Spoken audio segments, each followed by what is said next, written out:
Albert Einstein defines insanity as doing the same thing over and over again, but expecting a different result.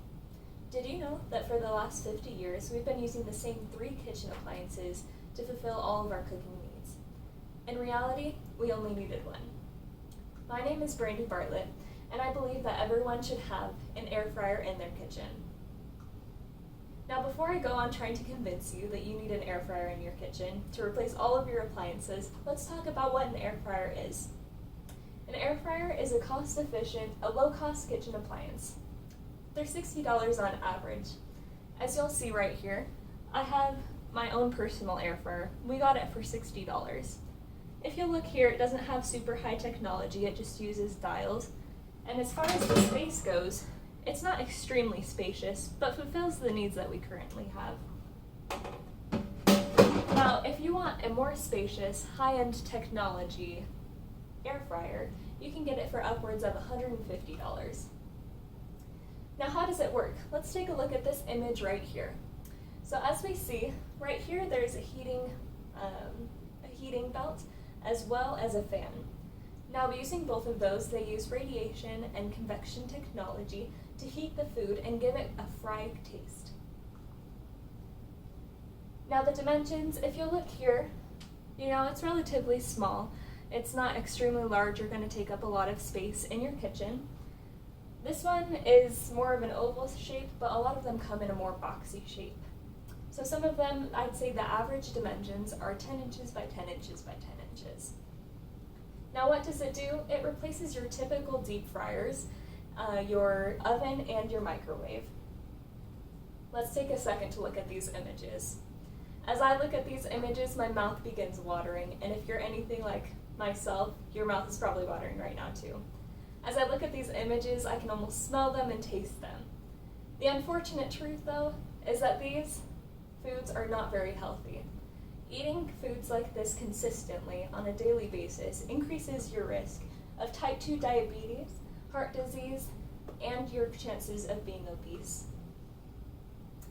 When you deep fry food, it requires not 1, not 2, but 3 cups of oil to fry food. That is far too much. In comparison, we have the air fryer that only requires 1 tablespoon of oil to achieve the same result. Next, let's talk about the oven. Now, ovens are great, but they're very time consuming. It takes about 10 to 15 minutes to heat up your oven, depending on the quality of your oven. If you want to bake cookies, it can take up to 15 minutes to get your cookies baked thoroughly. That is a lot of time, and using that much time and energy will actually not be energy efficient. It'll use up a lot of gas or electricity depending on the type of oven that you have. On the other hand, we have our air fryer. Now, air fryers only take 3 to 5 minutes to preheat, and to bake cookies in there only takes about 7 minutes, sometimes even less, thus decreasing the amount of energy needed to bake your cookies. Lastly, let's talk about a microwave.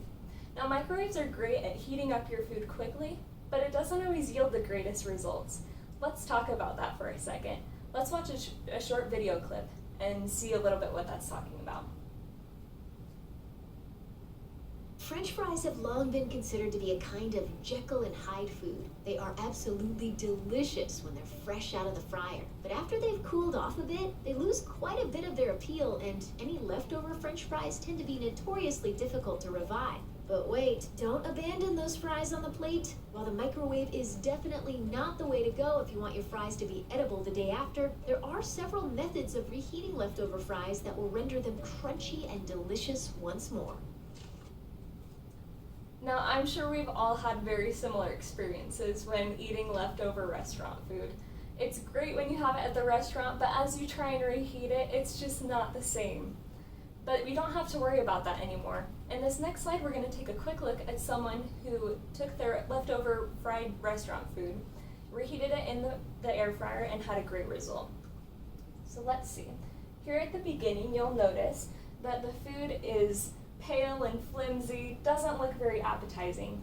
After it's been taken out of the air fryer though, it looks crispy and delicious once more. I'd want to eat that. As you can see, air fryers are the best method to reheat leftover food.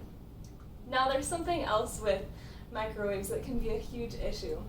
Have you ever microwaved some food and as you took a bite into it you realized there was a cold spot and it was absolutely disgusting?